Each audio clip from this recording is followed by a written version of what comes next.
But ಸದ್ಯದ ಪರಿಸ್ಥಿತಿಯಲ್ಲಿ cinema ಮಾಡೋದೇ ಬೇಡ ಅಂತಲೇ ನನ್ನ ದೃಷ್ಟಿನಲ್ಲಿ ನಾನು ಮಾತಾಡ್ತಾ ಇದ್ದೀನಿ ಸರ್. ಯಾಕೆಂದರೆ ನಿಮಗೆ ಯಾವುದೇ ಕಾರಣಕ್ಕೂ ಎಲ್ಲಿಂದಲೂ ಕಾಸು ಬರ್ತಾಯಿಲ್ಲ. ಎಲ್ಲ ಹೊಸಬರನ್ನ ಇಟ್ಕೊಂಡು ಮಾಡ್ತೀನಿ, ಥಿಯೇಟ್ರ್ವರೆಗೂ ನಾನೇ ತರ್ತೀನಿ ಅಂದರು. ಕನಿಷ್ಠ ಪಕ್ಷ 2 ಕೋಟಿ ರೂಪಾಯಿ ಕಮ್ಮಿ ಇವತ್ತಿಗೆ ಸಿನಿಮಾ ಮಾಡೋಕ್ಕಾಗಲ್ಲ ಸರ್. ನಾನು ಯಾರ ಹತ್ರನೂ ಅಷ್ಟೇಟಾಗಿ ಕೆಲಸ ಮಾಡಿಲ್ಲ. ನಾನು ನೋಡಿರೋದು 100 ಜನ ಡೈರೆಕ್ಟರ್ಗಳನ್ನ ನೋಡಿರ್ಬೋದು. ಅವರೆಲ್ಲ ನನ್ನ ಗುರುಗಳಿದ್ದಂಗೆ. ಶೋಕಿಗೆ ಮಾಡಬೇಡಿ ಅಂತೀನಿ ಸರ್ ನಾನು. ಅದನ್ನೇ ನಾನು ತುಂಬ ಫ್ರ್ಯಾಂಕಾಗಿ ಹೇಳ್ತೀನಿ, ಶೋಕಿಗೆ ಬಿದ್ದು ಚಿತ್ರರಂಗಕ್ಕೆ ಬರಬೇಡಿ. ಇದು ಶೋಕಿ ಮಾಡೋ ವ್ಯವಸ್ಥೆ ಅಲ್ಲ.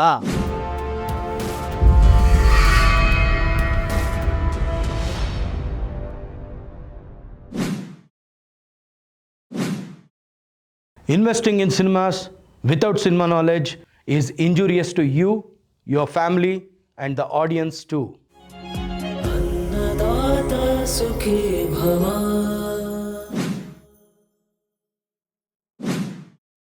ಇವತ್ತಿಗೂ ನೀವು ಮನೆಯಲ್ಲಿ ಯಾವ್ದಾರು ಮನೆಗೆ ಹೋಗಿ ನೋಡಿ, ಚಾನಲ್ಸ್ ನೋಡ್ತಾ ಇಲ್ಲ. ಯೂಟ್ಯೂಬ್ ಹಾಕ್ಕೊಂಡ್ರೆ ಒಂದು 50 ವರ್ಷದ ಆಚಿನ ಪಿಕ್ಚರ್ ಮೊನ್ನೆವರೆಗೂ ಏನೇನು ಬಂದಿದ್ದಾವೆ ಅಲ್ಲಿವರೆಗೂ ನಿಮ್ಮ ಹತ್ರ ಯೂಟ್ಯೂಬಲ್ಲಿ ಪಿಕ್ಚರ್ಗಳಿದ್ದಾವೆ. ಹೌದು, ಇವತ್ತಿಗೂ ಅದನ್ನೇ ನೋಡಿ ಎಂಜಾಯ್ ಮಾಡ್ಕೊಂಡಿದ್ದಾರೆ ಸರ್. ಇದು ಅರ್ಧ ನಮಗೆ ಕಲೆಕ್ಷನ್ಸ್ಗೆ ತುಂಬ ದೊಡ್ಡ ಎಫೆಕ್ಟ್ ಆಗ್ತಾಯಿದೆ. ಯಾಕೆಂದರೆ ಇವತ್ತಿಗೆ ಯೂಟ್ಯೂಬ್ ಏನು ಗೊತ್ತಾ ಸರ್, ಮೊಬೈಲ್ನಲ್ಲಿ ಕೂತ್ಕೊಂಡು ನೋಡ್ತಾರೆ, ಮೊಬೈಲಿಂದ ಇದನ್ನು ಮಾಡ್ತಾರೆ. ನೀವು ಸ್ಕ್ರೀನ್ ಮಾಡ್ಕೊಳ್ಳೋ ಪರಿಸ್ಥಿತಿಗೆ ಬಂದುಬಿಡ್ತೀವಿ ಸರ್ ನಾವು. ಹೌದು. ಥಿಯೇಟ್ರ್ಗಳಲ್ಲೂ ತೊಂದರೆ, OTTಗಳಲ್ಲೂ ತೊಂದರೆ ಆದರೆ ಕನ್ನಡ ಚಿತ್ರರಂಗದ ಗತಿ ಏನು? ನನಗೆ ಕಾಣ್ತಿಲ್ಲ ಸರ್, ಖಂಡಿತ ಫ್ಯೂಚರ್ ಕಾಣ್ತಾ ಇಲ್ಲ. ನಾನು ಎಷ್ಟೋ ಜನ ನಮ್ಮ ರೆಗ್ಯುಲರ್ ಪ್ರೊಡ್ಯೂಸರ್ಸ್ ಅಂದರೆ ಭಾಳಷ್ಟು ಜನ ಸ್ನೇಹಿತರಿದ್ದಾರಲ್ಲ, ಎಲ್ಲರಿಗೂ ಹೇಳೋದೇನೆಂದರೆ ಅನದರ್ 2 years ಪಿಕ್ಚರ್ ಮಾಡಬೇಡಿ ಅಂತಲೇ ಹೇಳ್ತೀನಿ ನಾನು. ನೋಡೋಣ, ಫಸ್ಟ್ ಆಫ್ ಆಲ್ ನಾವು ಎಲ್ಲಿಗೆ ಹೋಗಿ ನಿಲ್ತಿದ್ದೀವಿ ಅಂತ ನೋಡೋಣ ಅಂತ. ಈಗ ನಾನು ಸಿನಿಮಾ ಮಾಡಿ 4-5 ವರ್ಷ ಆಗಿದೆ. ನಾನು ಬಿಫೋರ್ ಕರೋನಾ ಒಂದು ಸಿನಿಮಾ ಮಾಡಿದೆ, ನಿಗರ್ವ ಅಂತ ಹೇಳಿಬಿಟ್ಟು.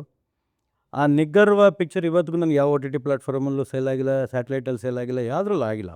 ಓಕೆ, ಇರಲಿ. ನಾನು ಅದನ್ನು ಮಾಡಿದ್ದು ನನ್ನ ಬಾಲ್ಯದಲ್ಲಿ ನೋಡಿದಂಥ ರಿಯಲ್ ಸ್ಟೋರಿ. ಅದು ಶ್ರೀರಾಮ್ಪುರಮಲ್ಲಿ ಒಬ್ಬ ಸಾಧು ಲಕ್ಷ್ಮಣಗಿರಿ ಅಂತಿದ್ದ, ನೀವು ಬೆಂಗಳೂರಿನವ್ರು ಇರ್ತದೆ ಅದು, ಶ್ರೀರಾಮ್ಪುರ ಅರುಣಾ ಥಿಯೇಟ್ರ್ ಹಿಂದ್ಗಡೆ. ಅವನು ಮಕ್ಕಳನ್ನ ಕಿಡ್ನ್ಯಾಪ್ ಮಾಡಿ ಒಬ್ಬ ಮಂತ್ರವಾದಿ ಒಂದು 5 ಜನ ಹೆಣ್ಮಕ್ಳನ್ನ ಬಲಿ ಕೊಟ್ಟಾಗ 5ನೇ ಹೆಣ್ಮಗುನ ಕರ್ಕೊಂಡು ಹೋದಾಗ ಅವನು ಪೊಲೀಸವ್ರ ಹತ್ರ ಸಿಕ್ಕಾಕೊಂಡ. ಅವನು ಸ್ಟೇಷನಲ್ಲೇ ಮರ್ಡ್ರ್ ಆಯಿತು, ಒಂದು ಲಾಕಪ್ ಡೆತ್ ಆಯಿತು. ಒಂದು ಅವನ ಬಗ್ಗೆ ಮಾಡಿದಂಥ ಕಾನ್ಸೆಪ್ಟ್ ಅದು. It's A purely graphical and action movie. ಅದು ರಿಲೀಸ್ ಮಾಡಿ 2 ದಿವಸಕ್ಕೆ ಲಾಕ್ಡೌನ್ ಆಯಿತು. 2 ದಿವಸ 3 ದಿವಸಕ್ಕೆ ಲಾಕ್ಡೌನ್ ಓಪನ್ ಆದಮೇಲೆ ಎಕ್ಸ್ಪ್ಲೈಟ್ ಮಾಡೋಕ್ಕಾಗಿಲ್ಲ. ಆ ಪಿಕ್ಚರ್ ಇವತ್ತರೆಗೂ ಯಾರೂ ಜನ ನೋಡಲೇ ಇಲ್ಲ. ನನಗೆ ಆಲ್ಮೋಸ್ಟ್ 85 to 90 lakhs ಲಾಸ್ ನಾನು ಅದರಲ್ಲಿ. ಅವತ್ತಿಂದ ಇವತ್ತರೆಗೂ ಸಿನಿಮಾ ಮಾಡಿಲ್ಲ ಸರ್, ಫ್ರ್ಯಾಂಕಾಗಿ ಮಾತಾಡ್ತಾ ಇದ್ದೀನಿ. ಯಾಕೆಂದರೆ ನನಗೆ ಫ್ಯೂಚರ್ ಕಾಣ್ತಾ ಇಲ್ಲ, ಚಿತ್ರರಂಗದಲ್ಲಿ ಫ್ಯೂಚರ್ ಕಾಣ್ತಾ ಇಲ್ಲ. ಸೊ ನಾನು ಈಗೇನು ಅಂದರೆ, ನಾವು ಫ್ಯೂಚರ್ ಕಾಣ್ತಾ ಇಲ್ಲ ಅಂದ್ರೂ ಸಿನಿಮಾ ಮಾಡೋರ ಸಂಖ್ಯೆ ಅಂತೂ ಕಮ್ಮಿ ಆಗ್ತಾ ಇಲ್ಲ. ಈಗ ಅದರ್ ದ್ಯಾನ್ ಥಿಯೇಟ್ರಿಕಲ್ಸ್ ಆರ್ OTT ಒಂದು ಎಂಟರ್ಟೈನ್ಮೆಂಟ್ಗೋಸ್ಕರ ಮಾಡೋವಂಥವ್ರು ಬೇರೆ ಏನು ಪ್ಲ್ಯಾಟ್ಫಾರ್ಮ್ಸ್ಗೆ ಹೋಗ್ಬೋದು ಸರ್? ಇಲ್ಲೇ ಒಂದು ಪ್ರತಿಯೊಬ್ಬನಿಗೂ ತನ್ನದೇ ಆದ ಒಂದು ಇಂಡಿವಿಜುವಲ್ ಬಿಸ್ನೆಸ್ ಇರ್ತದೆ, ಅಥವಾ ಜೀವನ ಬೇರೆ ಬೇರೆ ಥರ ಮಾಡ್ತಾ ಇರ್ತಾರೆ. ಪರ್ಸ್ನಲಿ ನಾನು ಅಡ್ವೈಸ್ ಮಾಡಬೇಕು ಅಂದರೆ, ಆ್ಯಸ್ ಎ ಪ್ರೊಡ್ಯೂಸರ್ ಆಗ್ಬೋದು, ಅಥವಾ ನನ್ನ ಚಿತ್ರರಂಗದವನು ಹುಟ್ಟಿ ಬೆಳೆದು ಅದರಲ್ಲೇ ಜೀವನ ಮಾಡಿ, ಮಗಳು ಮದುವೆ ಮಾಡಿದ್ದೀನಿ, ನಾನು ಹೆಂಡ್ತಿನ ಸಾಕಿದ್ದೀನಿ, ಮಗನ ಸಾಕಿದ್ದೀನಿ, ಎಲ್ಲ ಆಯಿತು. ಬಟ್ ಸದ್ಯದ ಪರಿಸ್ಥಿತಿಯಲ್ಲಿ ಸಿನಿಮಾ ಮಾಡೋದೇ ಬೇಡ ಅಂತಲೇ ನನ್ನ ದೃಷ್ಟಿನಲ್ಲಿ ನಾನು ಮಾತಾಡ್ತಾ ಇದ್ದೀನಿ ಸರ್. ಯಾಕೆಂದರೆ ನಿಮಗೆ ಯಾವುದೇ ಕಾರಣಕ್ಕೂ ಎಲ್ಲಿಂದಲೂ ಕಾಸು ಬರ್ತಾಯಿಲ್ಲ. ಯಾವುದೇ ಕಾರಣಕ್ಕೆ ಎಲ್ಲಿಂದನೂ ಕಾಸು ಬರ್ತಲ್ಲ. ಯಾರಿಗೋಸ್ಕರ ಸಿನಿಮಾ ಮಾಡ್ತೀರಾ? ಜನನೇ ಥಿಯೇಟ್ರಿಗೆ ಬಂದು ಸಿನಿಮಾ ನೋಡಲ್ಲ ಅಂದಮೇಲೆ ನೀವು ಯಾರಿಗೋಸ್ಕರ ಸಿನಿಮಾ ಮಾಡ್ತೀರಾ ಅಂತ ನಾನು ಕೇಳೋದು. ಅದೇ ಆ ಪ್ರಶ್ನೆಗಳಿಗೆ ಉತ್ತರ ಹುಡುಕಕ್ಕೆ ನಿಮ್ಮನ್ನು ನಾವು ಇಲ್ಲಿ ನಮ್ಮ ಸ್ಟುಡಿಯೋಕ್ಕೆ ಸರ್, ನಾನು ಹುಡುಕಿ ಸಾಕಾಗೋಗ್ಬಿಟ್ಟಿದೆ. ಈಗ ಎಲ್ಲರೂ ನಾವು ಅಂದ್ಕೊಳ್ತೀವಿ ಥಿಯೇಟ್ರಿಗೆ ಬರೋಂಗೆ ಮಾಡಬೇಕು, ಥಿಯೇಟ್ರಿಗೆ ಬರೋಂಗೆ. ಹೆಂಗೆ ಮಾಡಬೇಕು ಥಿಯೇಟ್ರಿಗೆ ಬರೋಂಗೆ? ಅದೇ ಅದು ಹೆಂಗೆ ಮಾಡಬೇಕು? ಈಗ ಫಾರ್ ಎಕ್ಸಾಂಪಲ್ ಒಂದು ಮಾತು ಹೇಳ್ತೀನಿ. ಈಗ ಒಂದು ಸಿನಿಮಾ ಮಾಡ್ತೀವಿ, ನಾವು ಚಿತ್ರನ ಬಿಡುಗಡೆ ಮಾಡ್ತೀವಿ, ಕಲಾವಿದರನ್ನ ನೋಡೋಕ್ಕೋಸ್ಕರ ಥಿಯೇಟ್ರಿಗೆ ಬರ್ತಾರೆ ಅಂತ ಅನ್ಕೊಳ್ಳೋಣ, ಏನು ತಪ್ಪೇನಿಲ್ಲ. ಸೊ ಆ ಕಲಾವಿದರನ್ನ ನೀವು ಇಡೀ ಕರ್ನಾಟಕ ರೌಂಡ್ ಓಡಿಸೋ ಹೊತ್ತಿಗೆ ನೀವು ಅದು ಇನ್ನೊಂದು ಬಡ್ಜೆಟ್ ಆಗ್ಬಿಟ್ಟು ಅಲ್ಲಿ ಸುಸ್ತಾಗೋಗ್ಬಿಟ್ಟಿರ್ತಾರೆ. ನೀವು ಕಲಾವಿದರನ್ನ ನೋಡೋಕ್ಕೆ ಬರೋದು ಅವ್ರು ಯಾವ ವಿಸಿಟ್ ಹಾಕಿರ್ತಾರಲ್ಲ ಆ ಶೋ, ಅದು ವಾಟ್ ಅಬೌಟ್ ಅದರ್ ಶೋ? ಆಮೇಲೆ ಏನು, ವಾಟ್ ಈಸ್ ದ ನೆಕ್ಸ್ಟ್? ಬರಲ್ಲ. ಹೌದು. ಸೊ ಹಿಂಗಾಗಿ ಯಾರಿಗೆ ನೀವು ಸಿನಿಮಾ ಮಾಡ್ತಿದ್ರಿ? ಹಂಗಾರೆ ನೋಡಿ ಸರ್, ಇಷ್ಟೇ ಸಿಂಪಲ್ ಥಿಂಗ್ ಹೇಳ್ತೀನಿ. ಮೊದಲು ನಾಟಕನ ಚಲನಚಿತ್ರ ನುಂಗ್ತು. ಚಲನಚಿತ್ರನ ನಿಧಾನವಾಗಿ ದೂರದರ್ಶನ ಅಂದರೆ ಯಾವುದೇ ಪ್ರೈವೇಟ್ ಸ್ಯಾಟಲೈಟ್ ಚಾನಲ್ ಅವರು TV ನುಂಗ್ತಾ ಬಂತು. ಇವೆಲ್ಲನೂ ಸೇರಿ ಒಂದೇ ಸತಿ ನುಂಗಿದ್ದು OTT ಪ್ಲಾಟ್ಫಾರ್ಮು. ಹೌದು. ಸೊ ಸೈಕ್ಲಿಂಗ್ ನಾಳೆ ದಿವಸ ಹೇಗೆ ಬೇಕಾದ್ರೂ ಬದಲಾವಣೆ ಆಗ್ಬೋದು. ಹೌದು, ಸ್ವಲ್ಪ ನಾವು ಕಾಯಬೇಕು, ತಾಳ್ಮೆ ಬೇಕು ಸರ್. ಯಾಕೆಂದರೆ ಕೋಟಿಗಟ್ಟಲೆ ಆಗತ್ತೆ ಇವತ್ತಿಗೆ. ಮೊದಲು ನಾನು ಲಕ್ಷಗಟ್ಟಲೆ ಮಾತಾಡ್ತಾ ಇದ್ದೆ, ಇವತ್ತಿಗೆ ಲಕ್ಷಗಟ್ಟಲೆ ಸಿನಿಮಾ ಆಗಲ್ಲ. ಒಂದು ಒಳ್ಳೆ ಅಭಿರುಚಿ ಇಟ್ಕೊಂಡು ನೀವು ನೀಟಾಗಿ ಕಂಟೆಂಟ್ ಓರಿಯೆಂಟೆಡ್ ಸಿನಿಮಾ ಮಾಡ್ತೀನಿ ಅಂದರೆ, ಎಲ್ಲ ಹೊಸಬರನ್ನ ಇಟ್ಕೊಂಡು ಮಾಡ್ತೀನಿ, ಥಿಯೇಟರ್ವರೆಗೂ ನಾನೇ ತರ್ತೀನಿ ಅಂದರು, ಕನಿಷ್ಠ ಪಕ್ಷ 2 ಕೋಟಿ ರೂಪಾಯಿ ಕಮ್ಮಿ ಇವತ್ತಿಗೆ ಸಿನಿಮಾ ಮಾಡೋಕ್ಕಾಗಲ್ಲ ಸರ್. ಕನಿಷ್ಠ ಪಕ್ಷ ನಾನು ಹೇಳ್ತಾ ಇರೋದು. ಯಾಕೆಂದರೆ ಆಡಿಯನ್ಸಿಗೆ ರೀಚ್ ಆಗೋದಕ್ಕೋಸ್ಕರನೇ ನೀವೇನು ಮಾಡ್ತೀರಾ, ಪೇಪರ್ಗಳಲ್ಲಿ ಆ್ಯಡ್ ಕೊಡ್ತೀರಾ, ಟಿ ವಿ ಚಾನಲ್ಗಳಿಗೆ ಆ್ಯಡ್ ಕೊಡ್ತೀರಾ, ಈಗ ಸುಮಾರು ಸೋಷಿಯಲ್ ಮೀಡಿಯಾಸ್ ಇದ್ದಾವೆ ಅವ್ರುಗಳಿಗೆ ಆ್ಯಡ್ ಕೊಡ್ತೀರಾ. ಯಾರೋ ಮೊನ್ನೆ ಮಾತಾಡ್ತಾರೆ, ಯಾವುದೋ ಒಂದು ಸೋಷಿಯಲ್ ಮೀಡಿಯಾ ಎಲ್ಲ ಕಾಂಟ್ರಾಕ್ಟ್ ನಾನೇ ತಗೋತೀನಿ, 20 ಲಕ್ಷ ರೂಪಾಯಿ ಕೊಡಿ ಅಂತ ಕೇಳೋ ಪರಿಸ್ಥಿತಿ ಬಂದ್ಬಿಟ್ಟಿದೆ ಇವತ್ತಿಗೆ. ನನ್ನಲ್ಲಿ ಎಷ್ಟು ಜನ ಸಬ್ಸ್ಕ್ರೈಬರ್ಸ್ ಇದ್ದಾರೆ, ಅವರಿದ್ದಾರೆ, ಇವರಿದ್ದಾರೆ.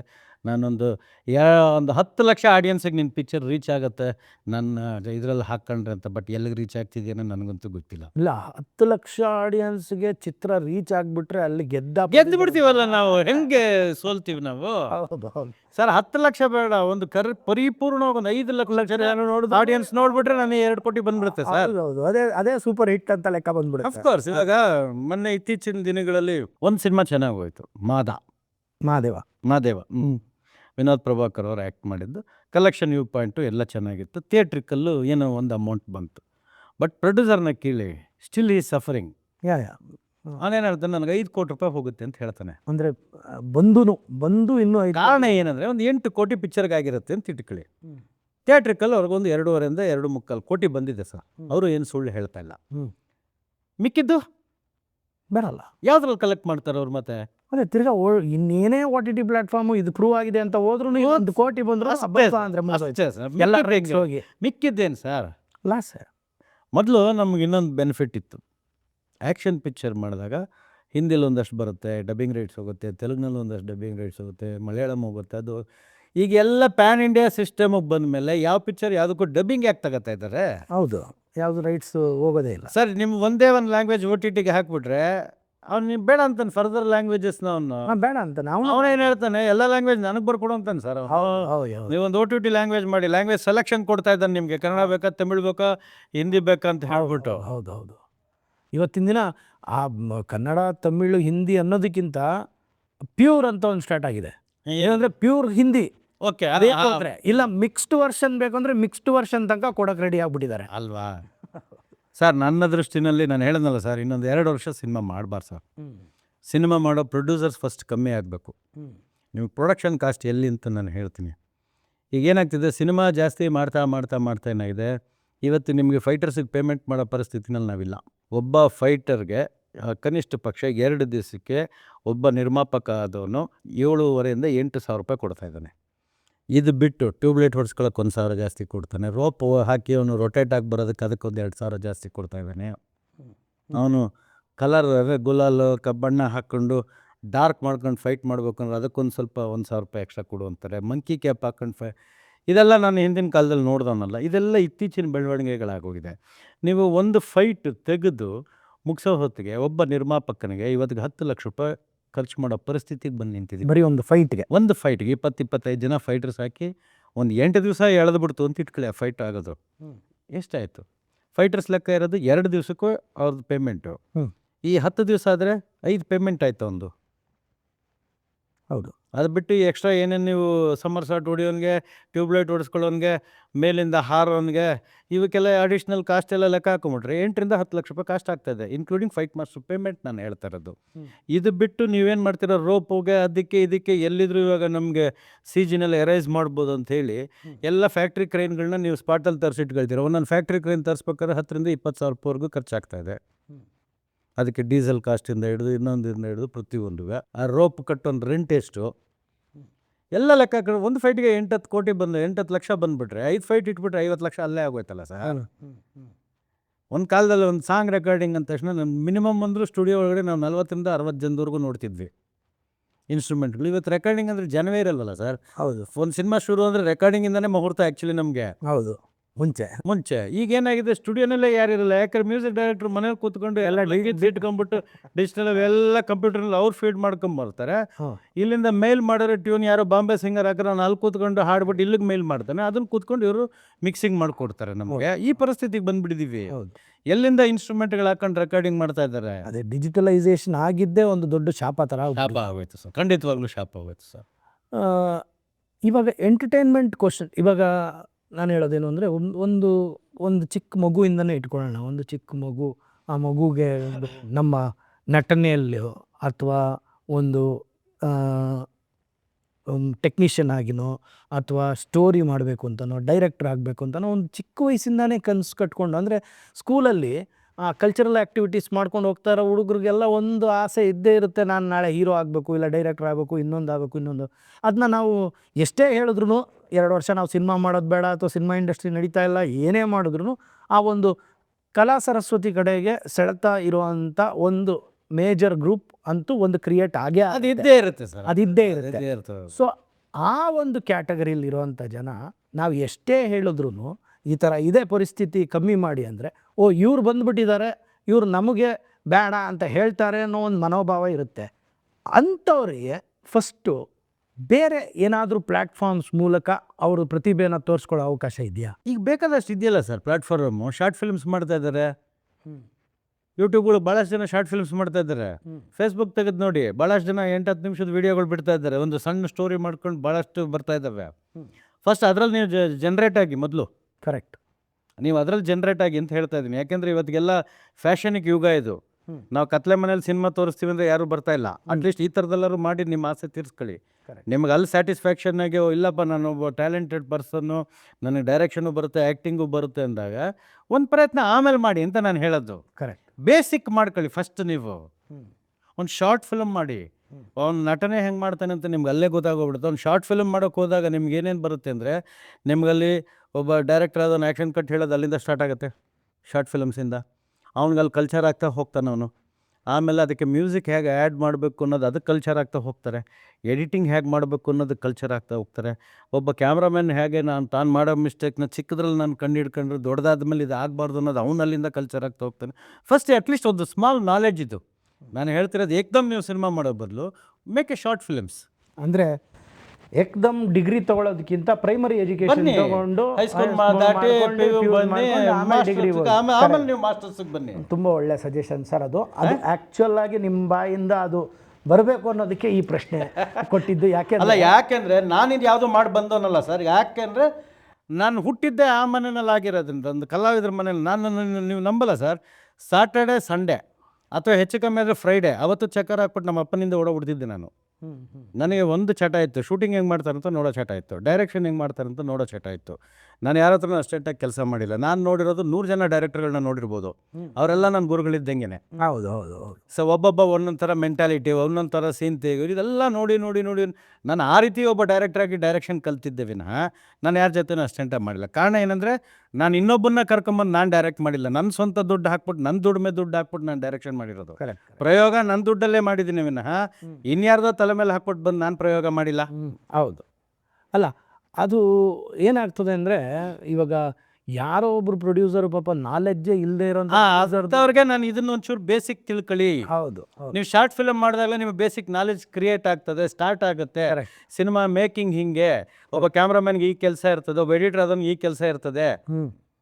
ಇನ್ವಾಲ್ವ್ ಆಗಿ, ಇನ್ವಾಲ್ವ್ಮೆಂಟ್ ಬೇಕು ಅಂತ ನಾನು ಹೇಳೋದು. ಕರೆಕ್ಟ್, 100% ಇನ್ವಾಲ್ವ್ ಆಗಬೇಕು. ಆಗಲೇ ಆ ಕೆಲಸ. ಸರಿ, ಓನ್ ಬಿಲೀವ್ ನಾನು 17 ಸಿನಿಮಾ ಮಾಡಿರೋದ್ರಲ್ಲಿ, ಡೈರೆಕ್ಷನ್ ಮಾಡಿರೋದ್ರಲ್ಲಿ ಒಂದು ಸಿನಿಮಾ ಮಾತ್ರ ಔಟ್ಸೈಡ್ ಪ್ರೊಡ್ಯೂಸರ್ ಮಾಡಿಕೊಟ್ಟಿರೋದು ಬಿಟ್ಬಿಟ್ರೆ ಮಿಕ್ಕಿದ 16 ಸಿನಿಮಾನು ನನ್ನ ಸ್ವಂತ ಸಿನಿಮಾಗಳೇ ನಾನು ಮಾಡ್ಕೊಂಡಿರೋ ಸರ್.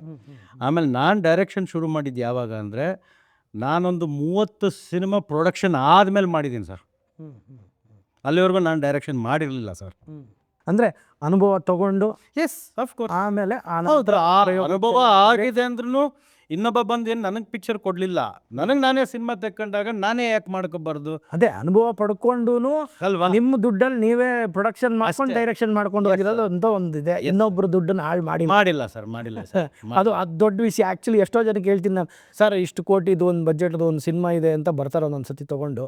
ನೋಡಿ ಯಾರಾದರೂ ಪ್ರೊಡ್ಯೂಸರ್ ಪಿಚ್ ಮಾಡಬೇಕು ಅಂತಿದ್ದಾರೆ ಅಂತ, ಬಂದಿಲ್ಲ ಅಂದರೆ ಏನಪ್ಪ ಸರ್, ಬಂದಿಲ್ಲ ಅಂದರೆ ನಾನು ಗ್ಯಾರಂಟಿ ಅಂತಾರೆ. ಇದೇ ತಾನೇ ಗ್ಯಾರಂಟಿ, ನೀನೇ ಮಾಡಿ ಹೋಗು ಅಂತೀನಿ ಸರ್. ಈಗ ಒಂದು ಹೇಳ್ತೀನಿ ಕೇಳಿ, ಒಂದು ಕಾಲದಲ್ಲಿ ಮೆಚ್ಯೂರ್ಡ್ ಪ್ರೊಡ್ಯೂಸರ್ಸ್, ಕಲ್ಚರ್ಡ್ ಪ್ರೊಡ್ಯೂಸರ್ಸ್, ಇದೇ ಜೀವನ, ಇದು ನನ್ನ ವೃತ್ತಿ, ನಿರ್ಮಾಪಕ ಅನ್ನೋದು ನಾನೊಬ್ಬ, ಇದು ನಂದು ವೃತ್ತಿ ಅಂದಾಗ ಅವ್ರು ಏನು ಮಾಡೋರು ಅಂದರೆ, ಕಮರ್ಷಿಯಲ್ ಡೈರೆಕ್ಟರ್ಸ್ಗೆ ಪಿಕ್ಚರ್ ಕೊಡ್ತಿದ್ರು ವಿನಃ ಯಾರನ್ನೋ ಒಬ್ಬ ಹೊಸಬ್ರನ್ನ ಕರ್ಕೊಂಬಂದು ಸಿನಿಮಾಗಳು ಕೊಡ್ತಿರ್ಲಿಲ್ಲ.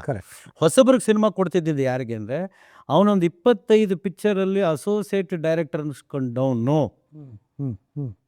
ಅಸೋಸಿಯೇಟ್ ಡೈರೆಕ್ಟರ್ ಅಂದರೆ ನನ್ನ ಲೆಕ್ಕದಲ್ಲಿ ನಥಿಂಗ್ ಬಟ್ ಎ ಡೈರೆಕ್ಟರ್. ಹೌದು. ಆ ಮನುಷ್ಯನಿಗೆ ಏನು ಕೆಲಸ ಇರುತ್ತೆ, ತಾನು ಡೈಲಾಗ್ ಕೊಟ್ಟು ಡೈಲಾಗ್ ಡೆಲಿವರಿ ಹೇಗೆ ಮಾಡಬೇಕು ಅಂತ ಹೇಳಿಕೊಟ್ಟು, ಡೈರೆಕ್ಟ್ರಿಗಿಂತ ಹೆಚ್ಚಿಗೆ ಇವನ್ ಎಕ್ಸ್ಪ್ರೆಷನ್ಸ್ ಎಲ್ಲ ಹೇಳಿಕೊಟ್ಟು, ಆಮೇಲೆ ಡೈರೆಕ್ಟರ್ದು ಸರ್ ಆರ್ಟಿಸ್ಟ್ ರೆಡಿ ಇದ್ದಾರೆ ಅಂದಾಗ ಅವರೊಂದು 1 or 2 ಮಾನಿಟರ್ಸ್ನ ನೋಡಿ, ಏನು ರೀ ಕೊಟ್ಟಿದ್ದೀರಾ ನೀವು ಡೈಲಾಗು, ಇನ್ನೊಂದು ಚೂರು ಅದನ್ನು ಸ್ವಲ್ಪ ಅದು ಪದ ಬಳಕೆ ಸರಿ ಇಲ್ಲ ರೀ ಅಂತ ಡೈರೆಕ್ಟ್ರ್ ಹೇಳಿದ್ಮೇಲೆ ಅವಾಗ ಅವನು ಹೋಗ್ತಾನೆ, ನಾನು ಹಂಗೆಲ್ಲ ಹೇಳಿದ್ದೆ ನಿಮ್ಗೆ ಅಲ್ಲಿ ಹೇಳ್ಕೊಟ್ಟಿದ್ದಲ್ಲ ಅದನ್ನ ಇವಾಗ ಹೇಳಿ ಅಂತ ಹೇಳ್ತಾನೆ. ಅವನು ಆ ಥರ ಎಲ್ಲ ಟ್ರೈನಪ್ ಆಗಿ ಬಂದವನೊಬ್ಬ ಅಸೋಸಿಯೇಟ್ ಡೈರೆಕ್ಟರ್ ಆಗಿ ಆಮೇಲೆ ಅವ್ನು ಡೈರೆಕ್ಷನ್ ಮಾಡಿದ್ದಾನೆ ವಿನಃ 2 ಸಿನಿಮಾಗೆ ಕ್ಲ್ಯಾಪ್ ಹೊಡೆದು 3ನೇ ಪಿಕ್ಚರ್ ಡೈರೆಕ್ಟರ್ ಆಗೋನು ನಂಬ್ಕೊಂಡು ಸಿನಿಮಾ ಮಾಡೋರು ದಯವಿಟ್ಟು ಯಾರೂ ಸಿನಿಮಾ ಮಾಡಬೇಡಿ ಅಂತಲೇ ನಾನು ಹೇಳೋದು. ಇಲ್ಲಿ ಏನಾಗಿದೆ ಅಂತಂದರೆ ಈಗ ಪರ್ದೆ ಮೇಲೆ ಬರೋದಕ್ಕಿಂತ ಸಿನಿಮಾ ಒಬ್ಬ ಪ್ರೊಡ್ಯೂಸರ್ಗೆ ಬಾಯಿ ಮಾತಲ್ಲೇ ತೋರಿಸ್ಬಿಟ್ಟಿರ್ತಾರೆ. ಶೋಕಿಗೆ ಮಾಡಬೇಡಿ ಅಂತೀನಿ ಸರ್ ನಾನು. ಅದನ್ನೇ ನಾನು ತುಂಬ ಫ್ರ್ಯಾಂಕಾಗಿ ಹೇಳ್ತೀನಿ, ಶೋಕಿಗೆ ಬಿದ್ದು ಚಿತ್ರರಂಗಕ್ಕೆ ಬರಬೇಡಿ. ಇದು ಶೋಕಿ ಮಾಡೋ ವ್ಯವಸ್ಥೆ ಅಲ್ಲ. ಶೋಕಿ ಮಾಡಲೇಬೇಕಾದ್ರೆ ಅದೇ ದುಡ್ಡಲ್ಲಿ ಒಂದು 50 ಸತಿ ಫಾರಿನ್ ಟೂರ್ಗೆ ಹೋಗ್ಬಿಟ್ಟು ನೀವು ಶೋಕಿ ಮಾಡ್ಕೊಂಡು ಬರ್ಬೋದು. ಇದೊಂದು ವೃತ್ತಿ ಧರ್ಮ ಇಟ್ಕೊಂಡು ನೀವು ಚಿತ್ರರಂಗಕ್ಕೆ ಬಂದರೆ ನೀವು ಉದ್ಧಾರ ಆಗ್ತೀರ, ಇಲ್ಲದ್ರೆ ಆಗಲ್ಲ ಅಂತಲೇ ಸರ್ ನಾನು ಹೇಳೋದು. ಕರೆಕ್ಟ್. ಈ ಮಾತುಗಳನ್ನ ಕರೆಕ್ಟಾಗಿ ಒಂದು ವೇದಿಕೆ ಮುಖಾಂತರ ಜನಕ್ಕೆ ತಿಳಿಸೋ ಅಂಥ ಒಂದು ಪ್ರಯತ್ನ. ಏನಕ್ಕೆ ಅಂದರೆ ಸುಮ್ಮನೆ ಬ್ಲೈಂಡಾಗಿ ಬಂದು ಯಾವುದೋ ದುಡ್ಡು ತೊಗೊಂಬಂದು ಎಲ್ಲೋ ಸುರಿದು ಯಾರೋ ಒಬ್ಬ ಆಸೆ ತೋರಿಸಿ ಅದನ್ನ ಡೈರೆಕ್ಷನ್ ಮಾಡಿಕೊಡ್ತೀನಿ, ಈ ಥರ ಆಗುತ್ತೆ, ಅದು ಸಕ್ಸಸ್ಫುಲ್ ಆಗುತ್ತೆ, ಇಲ್ಲಿಂದ ಇಷ್ಟು ರಿಟರ್ನ್ಸ್ ಬರುತ್ತೆ, ಅಲ್ಲಿಂದ ಅಷ್ಟು ರಿಟರ್ನ್ಸ್ ಬರುತ್ತೆ ಅಂತ ಹೇಳೋದನ್ನ ಬಿಟ್ಟು ಅದನ್ನ ನಂಬಿ ದುಡ್ಡು ಹಾಕಿ ಕಳ್ಕೊಂಡು ಆಮೇಲೆ ಚಿತ್ರರಂಗನ ಬೈತಾರಲ್ಲ, ಅದು ಭಾಳ ತಪ್ಪು ಸರ್. ನಾನು ಹೇಳೋದು ನೀವು ಬೇಸಿಕ್ ಕಲ್ತ್ಕೊಂಡು ಆಮೇಲೆ ಸಿನಿಮಾ ತೆಗಿಯಕ್ಕೆ ಬನ್ನಿ. ಈಗ ಬೇಸಿಕ್ ಇಷ್ಟೊತ್ತು ಎಕ್ಸ್ಪ್ಲೇನ್ ಮಾಡಿದೆ ನಾನು, ಏನೇನು ವೇದಿಕೆಗಳಿದ್ದಾವೆ ನಿಮ್ಮ ಟ್ಯಾಲೆಂಟ್ನ ತೋರಿಸ್ಕೊಳ್ಳೋಕ್ಕೆ. ನೀನೊಬ್ಬ ನಿರ್ಮಾಪಕ ಇದೆ, ಅಲ್ಲೂ ಬೇಕಾದ್ರೆ ಸಕ್ಸಸ್ ಆಗೋ. ಹೌದು. ಅಲ್ಲಿ ಶೋಕಿ ಬೇಕಾ, ಶೋಕಿ ಅಲ್ಲಿ ಮಾಡ್ಕೊಂಬಿಡಿ, ಇಲ್ಲಿ ಬಂದು ನಮ್ಮ ಚಿತ್ರರಂಗನ ಬೈಬೇಡಿ. ಯಾಕೆ ನಾವು ಜೀವನ ಮಾಡಿದ್ದೀವಿ, ಹೌದು, ನಾವು ಅನ್ನ ತಿಂದಿದ್ದೀವಿ, ಬೆಳೆದಿದ್ದೀವಿ, ಇದರಲ್ಲೇ ವಯಸ್ಸು ಕಳೆದಿದ್ದೀವಿ ನಾವು. ಇದನ್ನ ಯಾಕೆ ಬೈತೀರ ನಮ್ಮ ಮುಂದೆ? ಸರ್ ಚಿತ್ರರಂಗ ಅನ್ನೋದು ಒಂದು ಸಾಗರ ಸರ್. ಕೋಟಿಗಟ್ಟಲೆ ಮೀನುಗಳಿದಾವೆ ಸರ್. ಹೌದು, ಕೋಟಿಗಟ್ಟಲೆ ಮೀನುಗಳಿದಾವೆ ಸರ್. ಆ ಸಾಗರದಲ್ಲಿ ಈಜದೇ ಒಂದು ದೊಡ್ಡ ಇದಲ್ವಾ ಸರ್? ಹೌದು, ಅದೇ ಒಂದು ಸಾಹಸ ಅಲ್ಲ, ಚಾಲೆಂಜ್. ಹೌದು, ಅದ್ರ ಬದಲು ಫಸ್ಟ್ ನೀವು ಕೆರೆನಲ್ಲಿ ಈಜು ಹೊಡ್ಕೋ ಅಥವಾ ಸ್ವಿಮ್ಮಿಂಗ್ ಪೂಲಲ್ಲಿ ಈಜು ಹೊಡಿ. ನಾನು ಹೇಳೋದದ್ದು ನಿಮಗೆ ಶಾರ್ಟ್ ಫಿಲ್ಮ್ಸ್ ಅನ್ನೋದು ಒಂದು ಸ್ವಿಮ್ಮಿಂಗ್ ಪೂಲು. ಈಜು ಕಲ್ತ್ಬಿಟ್ಟು ಬಾ ಇಲ್ಲಿಗೆ, ಯಾರು ಬೇಡ ಅಂತಾರೆ. ಕರೆಕ್ಟ್. ಚಲನಚಿತ್ರದಲ್ಲಿ ಒನ್ ಆಫ್ ದ ಡಿಪಾರ್ಟ್ಮೆಂಟ್ ಅಂದರೆ ಆ್ಯಕ್ಷನ್ ಚಿತ್ರಗಳನ್ನೇ ತಾವು ಹೆಚ್ಚಾಗಿ ಮಾಡಿರ್ತೀರ. ಆ್ಯಕ್ಷನ್ ಚಿತ್ರಗಳು ಮಾಡಬೇಕಾದ್ರೆ ಯಾವುದಾದ್ರೂ ದುರ್ಘಟನೆಗಳು ಅಥವಾ ಆಕ್ಸಿಡೆಂಟ್ಸ್ ನಡೆದಿರೋ ಅಂಥ ಸಂಗತಿಗಳಿದೆಯಾ? ಇದ್ದರೆ ಅದನ್ನು ಏನೂ ಆಗದೇ ಇರೋ ಥರ ನಡೆಸ್ಕೊಂಡು ಹೋಗೋಕ್ಕೆ ನಮ್ಮ ಇವತ್ತಿನ ಹೊಸ ತಂಡಗಳಿಗೆ ಒಂದು ಕಿವಿ ಮಾತು. ಸರ್ ನನ್ನದೇ ಒಂದು ಸಿನಿಮಾನಲ್ಲಿ 2 ಆಕ್ಸಿಡೆಂಟ್ಸ್ನ ನಾನು ನೋಡಿದ್ದೀನಿ ಸರ್. ಅಲ್ಲ, ಒಂದು ಭರತ್ ಅನ್ನೋದೊಂದು ಸಿನಿಮಾ, ಅದರಲ್ಲಿ ಪ್ರಭಾಕರ್ ಅವ್ರಿಗೆ ಕ್ಲೈಮ್ಯಾಕ್ಸಲ್ಲಿ 3 ಜನ ಡ್ಯೂಪ್ಸು. ಒಂದು ಆ್ಯಕ್ಷನ್ ಮಾಡೋನೊಬ್ಬ ಡ್ಯೂಪು, ಮೋಟ್ರ್ ಬೈಕ್ ರೈಡರ್ ಒಬ್ಬ ಡ್ಯೂಪು, ಮೋಟ್ರ್ ಬೈಕ್ ಜಂಪ್ ಮಾಡೋನೊಬ್ಬ ಡ್ಯೂಪು. ಸೊ ಇದರಲ್ಲಿ ಏನಾಗಿತ್ತು ಅಂದರೆ, ಆ ಮೋಟ್ರ್ ಬೈಕ್ ಜಂಪಿಂಗ್ ಮಾಡ್ತಾನಲ್ಲ ಅವನು ಹೆಚ್ಚು ಕಡಿಮೆ ಒಂದು ಅವಾಗೆಲ್ಲ ಜಾವಾ ಬೈಕು SD ಬೈಕ್ ಇದ್ದಿದ್ದು, ಇವಾಗ ತಿಂತಿರೋದಲ್ಲ. ಅವನು ಹೆಚ್ಚು ಕಡಿಮೆ ಒಂದು 150 ಮೀಟ್ರ್ ಆಚೆ ಇರ್ತಾನೆ. ನಾವು ಜಂಪಿಂಗ್ ಬೋರ್ಡ್ ಒಂದು 8 ಅಡಿ ಅಂದರೆ ಸ್ಲೋಪ್ ಹಿಂಗೆ ಬರ್ತದೆ, ಒಂದು 8 ಫೀಟ್ ಹೈಟ್ವರೆಗೂ ಹೋಗುತ್ತೆ. ಅವ್ನು ಸ್ಟಾರ್ಟ್ ಮಾಡ್ಕೊಂಡು ಏನು ಮಾಡ್ದ, ರೈಸ್ ಮಾಡ್ತಾನೇ ಇದ್ದಲ್ಲಿ. ಇನ್ನು ನಾವು ಕ್ಯಾಮ್ರಾ ಇವರು ಇನ್ನೂ ಸೆಟ್ ಮಾಡೇ ಇಲ್ಲ. ಅಷ್ಟೊತ್ತಿಗೆ ಏನಾಗಿತ್ತು, ಹೋಗ್ತಾ ಸುಮ್ಮನೆ ರೈಸ್ ಮಾಡ್ತಾನೆ ಇದೆ, ಇಂಜಿನ್ ಹೀಟ್ ಹಾಕೋಕ್ಕೆ ಸ್ಟಾರ್ಟ್ ಆಯಿತು. ಸೊ ಇವರು ಕ್ಯಾಮ್ರಾ ಎಲ್ಲ ಫಿಕ್ಸ್ ಮಾಡಿ ಸ್ಟಾರ್ಟ್ ಒಂದು ಆ್ಯಕ್ಷನ್ ನೀನು ಬಾರಪ್ಪ ಅಂತ ಹೇಳಿದ ಫ್ಲೈಯಿಂಗಿಗೆ, ಅವ್ನು ಸ್ಟ್ರೈಟ್ ಅವೇ ಬಂದ ಫ್ಲೈ ಮಾಡಿದ ತಕ್ಷಣ ಫೈರ್ ಆಗ್ಬಿಡ್ತು, ಮೋಟ್ರ್ ಬೈಕೆ ಫೈರ್ ಆಗ್ಬಿಡ್ತು. ಅವ್ನು ಎಂಥ ಇಂಟೆಲಿಜೆಂಟ್ ಅಂದರೆ ಸರ್, ಮೋಟ್ರ್ ಬೈಕ್ ಫೈರ್ ಆಗ್ತಿದ್ದಾಗಿನೇ ಒಂದು ಫ್ರ್ಯಾಕ್ಷನ್ ಆಫ್ ಸೆಕೆಂಡ್ ಇಲ್ಲ ಸರ್, ಒಂದು 25 ಅಡಿ ಹೈಟ್ ಹಾರಿರ್ಬೋದು ಅದು ಬೈಕ್. ಯಾಕಂದರೆ ಇದೇ ಒಂದು 8 ಅಡಿ ಬರ್ತದೆ, ಅಲ್ಲಿಂದ ಒಂದು 20 ಅಡಿ ಹಾರಿದಾನೆ ಅವನು ಬೈಕ್ ಸಮೇತ. ಬೈಕ್ನ ಬಿಟ್ಬಿಟ್ಟು ಅವ್ನು ಅಲ್ಲಿಂದ ಹಾರಿದಾನೆ ಲೆಕ್ಕ ಹಾಕ್ಲಿ, ಅವ್ನಿಗೆ ಅವತ್ತಿನ ದಿವಸ ಕೈ ಫ್ರ್ಯಾಕ್ಚರ್ ಆಯಿತು. ಇದೊಂದು ಇನ್ಸಿಡೆಂಟು. ಸೆಂಟ್ರಲ್ ರೌಡಿ ಅಂತ ಒಂದು ಸಿನಿಮಾ, ಕ್ಲೈಮ್ಯಾಕ್ಸ್ ತೆಗಿತಾ ಇದ್ದೀವಿ. ಈ ಎಲ್ಲ ಹಾರ್ಮ್ಸ್ ಅಂದರೆ ಈಗ ಏನಾಗುತ್ತೆ, ಅದು ದೊಡ್ಡ ದೊಡ್ಡ ತಲ್ವಾರ್ಗಳಿದ್ವು, ಬಂದೂಕುಗಳಿದ್ದು, ರಿವಾಲ್ವರ್ಸ್ ಇತ್ತು, ಎಲ್ಲ ಇತ್ತು. ಮುಖ್ಯಮಂತ್ರಿ ಚಂದ್ರು ಅವ್ರಿಗೆ ಲಾಸ್ಟ್ ಶಾಟ್ ಅವತ್ತು. ಅವರು ಫುಲ್ಲು ಪಾಪ ಕಾಮಿಡಿ ಮಾಡ್ಕೊಂಡು ಕಣ್ಣತ್ರಲ್ಲಿ ಹೀಗೆಲ್ಲ ಅಂದ್ಕೊಂಡು, ಅವರು ಆ ಕ್ಯಾರೆಕ್ಟರ್ನೂ ಕಾಮಿಡಿ ಇತ್ತು. ಮೊದಲೆಲ್ಲ ನಮ್ಮ ಜೊತೆ ಎಲ್ಲ ಮಾತಾಡ್ಕೊಂಡು ಹೀಗೆಲ್ಲ ಮಾಡ್ತಾಯಿದ್ದು. ಸೊ ಶಾಟ್ ರೆಡಿ ಅಂದ ತಕ್ಷಣ ಓಕೆ ಅಂಥೇಳಿ ಎಲ್ಲ ಮಾಡಿ ಕಣ್ಣನ್ನು ಹಿಂಗೆ ಇಟ್ಕೊಂಡು ಫೈರ್ ಮಾಡ್ದ ಸರ್. ಅದು ರಿವರ್ಸ್ ಹೊಡೆದು ಬಸ್ಸು, ಬ್ಯಾಕ್ ಫೈರ್ ಆದಾಗ ಕಣ್ಣಿಗೆ ಅವ್ರಿಗೆ ರೈಟ್ ಸೈಡ್ ಐ ಪಾಪ ಮೋಸ್ಟ್ಲಿ ಇವಾಗ ಕಾಣಲ್ಲ ಅಂದ್ಕೊಳ್ತೀನಿ ನಾನು. ಅದು ಹಿಂಗೆ ಯಾವಾಗ ಬ್ಯಾಕ್ ಫೈರ್ ಆಯಿತು, ತುಂಬ ಜೋರಾಗಿ ಕಿರ್ಚ್ಕೊಂಡ್ರು, ಪೇಯ್ನ್ ಅನುಭವಿಸಿದ್ರು. ಅಷ್ಟೊತ್ತಿಗೆ ದೊಡ್ಡಣ್ಣವ್ರು ಏನು ಹೇಳ್ತಾ ಇದ್ರು ಅಂದರೆ, ಅಯ್ಯೋ ಇದೆಲ್ಲ ನನ್ನಲ್ಲಿ ಐರನ್ ಓರ್ ಫ್ಯಾಕ್ಟ್ರಿನಲ್ಲಿ ಕೆಲಸ ಮಾಡ್ಬೇಕಾದ್ರೆ ಇದೆಲ್ಲ ಸರ್ವೇ ಸಾಮಾನ್ಯ ಐತಿ, ಏನಾಗಿಲ್ಲ ಕಣ್ಣು ಬಿಡು ಅಂತಿದ್ದಾರೆ. ಆತನ ಪಾಪ ಕಣ್ಣು ಬಿಡೋಕ್ಕಾಗ್ತಾಯಿಲ್ಲ.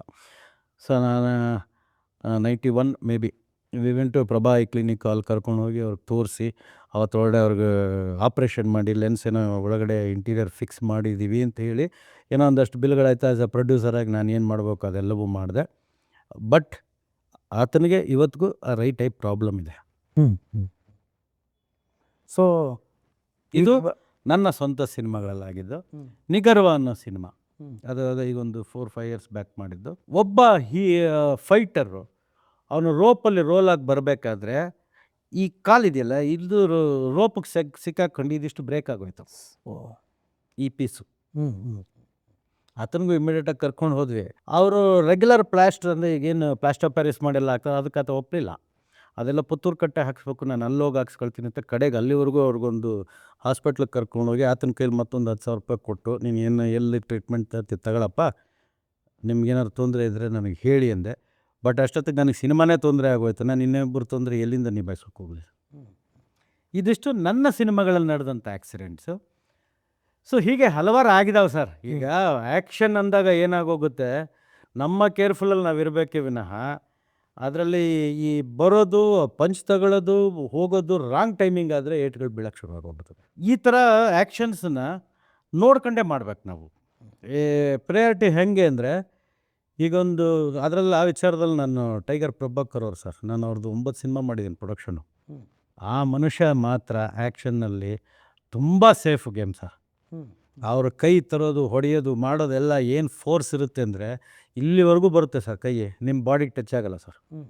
ಅಷ್ಟು ಪರ್ಫೆಕ್ಟ್ ಇತ್ತು ಅವ್ರದ್ದು ಟೈಮಿಂಗು. ಅವ್ರು ಬರೋದಾಗಲಿ ಹೋಗೋದಾಗಲಿ, ಆ ನಿಲ್ತಾ ಇದ್ದಿದ್ದು ಸ್ಟೈಲು ಭಾಳ ಚೆನ್ನಾಗಿ ಮಾಡೋರು ಸರ್ ಅವರು ಅಂತ.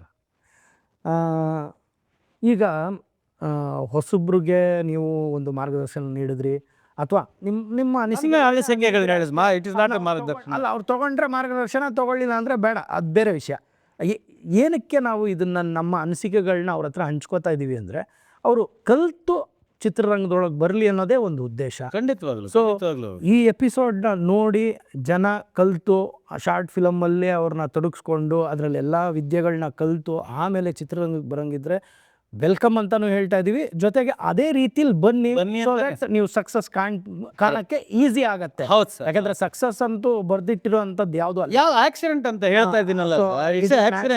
ಸೊ ಇಷ್ಟೊತ್ತು ನಮ್ಮ ಕಾರ್ಯಕ್ರಮಕ್ಕೆ ಬಂದು ನೀವು ನಿಮ್ಮ ಅನಿಸಿಕೆಗಳನ್ನ ಹಂಚಿಕೊಂಡು ನಮ್ಮ ಪ್ರೇಕ್ಷಕರಿಗೆ ಚಿತ್ರರಂಗದ ಬಗ್ಗೆ ಇಷ್ಟೊಂದು ಅಗಾಧವಾದ ಒಂದು ಇನ್ಫಾರ್ಮೇಷನ್ನ ಕೊಟ್ಟಿದ್ದೀರಾ. ಅದಕ್ಕೆ ನಿಮಗೆ ನಮ್ಮ ಧನ್ಯವಾದಗಳನ್ನ ಹೇಳ್ತಾ ಈ ಕಾರ್ಯಕ್ರಮ ಬಂದಿದ್ದಕ್ಕೆ ಅನಂತ thank you sir. Thanks you.